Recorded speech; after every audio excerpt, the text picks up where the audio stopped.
Welcome to The Explainer. Today, we're unpacking a fascinating and honestly a highly consequential story playing out right now on the plains of the American West. We're going to be looking at a massive high-stakes balancing act. On one side, you have Wyoming's incredible ecological treasures, specifically its iconic wildlife. And on the other, you have the state's deeply rooted industrial and agricultural interests.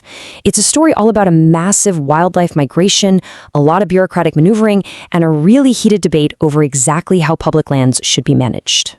Okay, let's dive right into the stakes here. The animal at the center of this debate is the sublet pronghorn herd in western Wyoming. Recently, this specific herd's population has declined by a staggering 40%. Just imagine that for a second. Almost half a population just gone.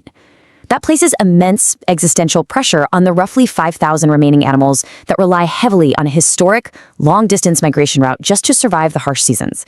You know, when numbers drop that drastically, every single acre of habitat, every mile of their journey, it all becomes absolutely critical.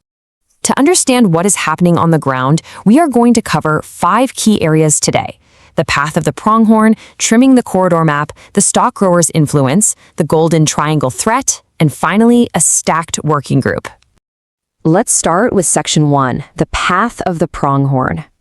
It's important to set the geographic and historical context here, because while this isn't a new fight at all, for a quarter of a century, there have been massive federal efforts to protect the sublet herd's migration paths.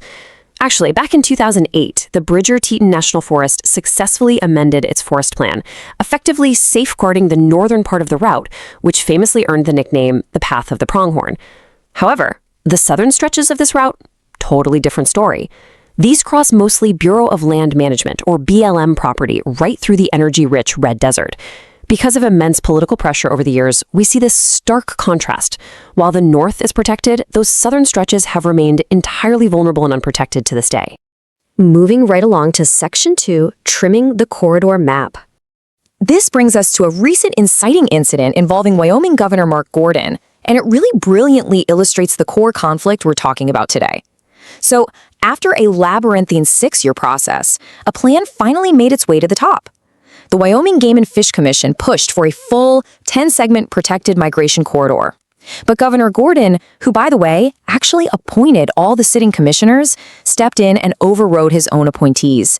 Under Wyoming policy, the governor has the ultimate say, and he decided to pare the corridor down to just 8 segments, entirely dropping the 2 easternmost areas from the proposal. Looking at this timeline, you can clearly see the bureaucratic whiplash that makes wildlife policy in these areas so incredibly difficult to navigate. In September 2025, Game and Fish initially proposed trimming over 270,000 acres. Well, public backlash hit hard. So, later that very same month, the commission completely reversed course and restored all 10 segments back to the map. But wait, then in December, Governor Gordon steps in, overrides them, and finalizes the map at just 8 segments. Talk about a dizzying back and forth in just a matter of months.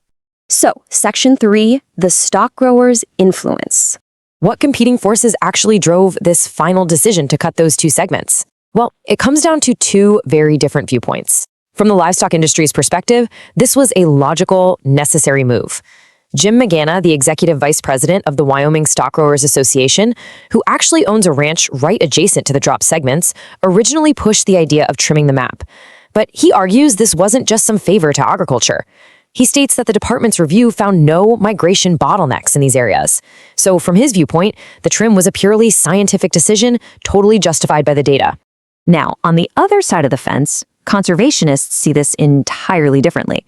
Megan Riley of the Wyoming Outdoor Council argues that this decision actively subverts the will of the public and the commission's explicit direction.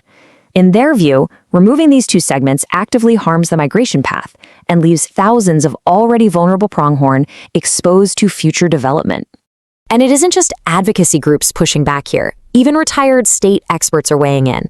Rich Gwenzel, a retired game and fish biologist who has literally endowed a pronghorn conservation fund, bluntly stated that the decision ignored the herd's biological needs. He claims that the governor's rationale could only be a political decision rather than a biological one.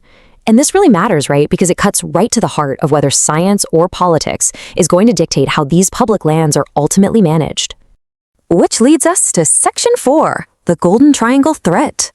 Let's move to the physical landscape itself to see how dropping those segments builds into an urgent issue on the ground. The crucial point is that without state corridor designation, these drop segments face imminent, massive pressures. You see, the BLM is currently revising its resource management plan for this exact area, known as the Golden Triangle, on a really tight timeline.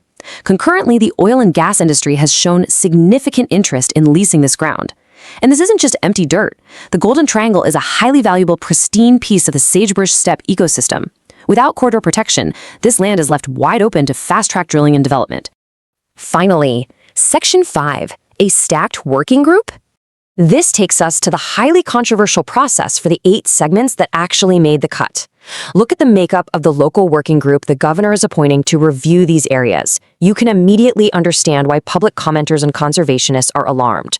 5 of those seats are dedicated to extraction, agriculture, and human land use. So that's 2 for agriculture, 2 for industrial users, and 1 for motorized recreation. Meanwhile, wildlife, conservation, and hunting advocates, they hold only 2 seats combined. So what happens next? The fate of the remaining 8 segments rests entirely on this local working group. They're charged with reviewing everything from biological risk assessments to regional socioeconomic impacts. Once they finish deliberating, their review gets handed right back to Governor Gordon. And then he's going to make a final unilateral decision. He can designate the corridor, he can kick it back for refinement, or he could reject the whole thing entirely. As we wrap up this explainer, you really have to ask yourself what precedent this sets. This is the very first test of Wyoming's new migration policy. Looking at a 40% population decline, competing scientific and political claims, and a deeply divided public, we really have to wonder, can energy-rich public lands ever be fully protected for wildlife? Or are we looking at a future where ongoing compromises slowly shrink these historic paths until they disappear entirely? It's a complex issue that impacts public lands nationwide, and one we will certainly continue to watch. Thanks for joining me for this explainer, and as always, keep asking the big questions.